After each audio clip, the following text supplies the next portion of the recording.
Is on adjusting accumulated depreciation. Some of us might be familiar with depreciation. We might, maybe we've heard our parents talk about it or whatnot, or maybe we don't, we're familiar with it, but we don't know the term for it. So you know that if you think of it, if you buy a pickup, you pay $10,000 for that pickup today. In 5 years, that pickup is not going to be worth $10,000, right? So that money that you lose, that is depreciation.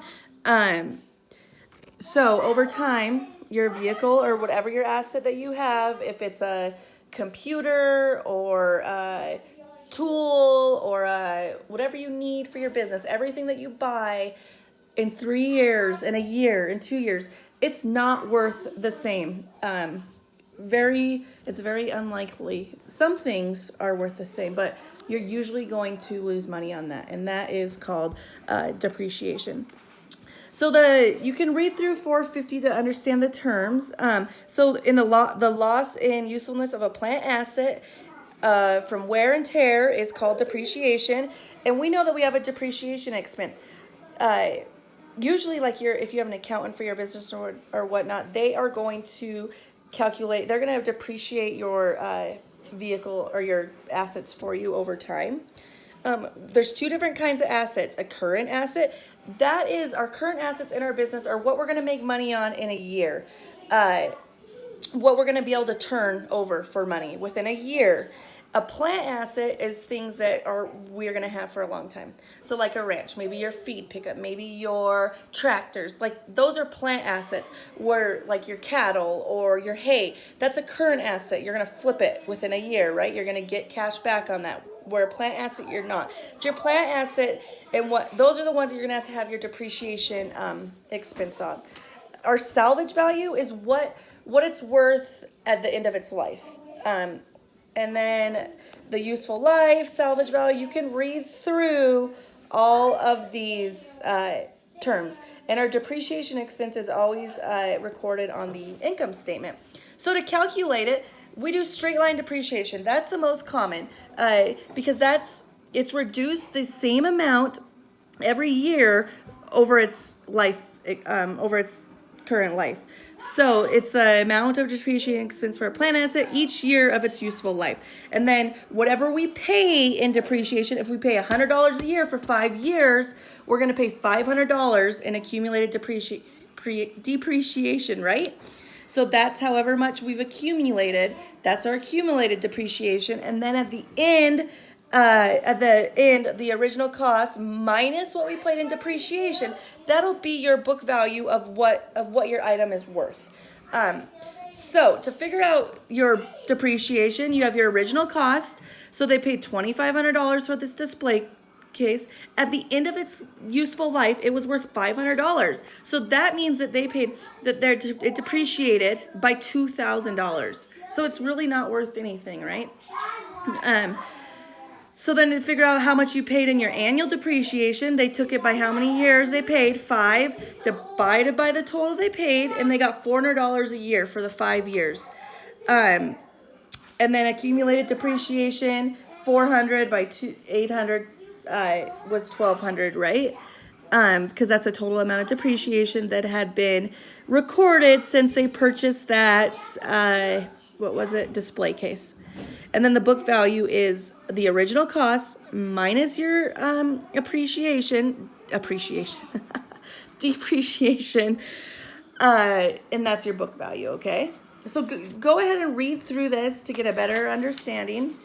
And then we know that the depreciation, it is always going to be a credit. The natural balance of our accumulated depreciation is a credit because it reduces the value of an asset because it's a contra account so it has a normal credit balance. And if you already have a balance in your accumulated depreciation, then you just have to add. You have to keep adding to it to increase your depreciation. Gosh, I'm having like tongue twisters saying that. So then it always gets recorded in your general journal like everything else. So this was a depreciation that they paid, and then in their trial balance. So I was trying to make this under like 6 minutes or so to see if I could, it wouldn't take 3 days to upload. I'll walk you through on your own on page 454. Okay, so it's workbook 454, 428 in your text on your own. So it says, calculate the depreciation expense for a color printer costing $950. The printer had a salvage value, so that's at the end of its life, right, of $150 over 5 years. So to calculate the depreciation, you put the original cost, $950. The salvage value was $150. So, and then you subtract those two.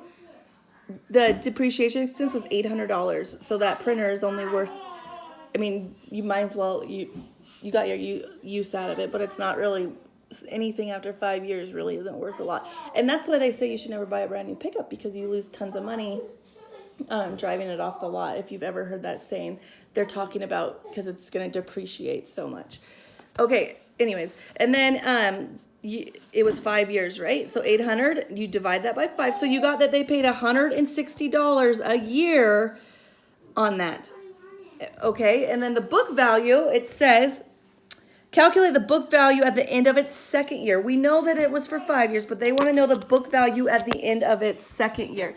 So 160 for year 1 and 160 for year 2. So 2 years was 320. So at the end of 2 years, the book value of that printer was $630.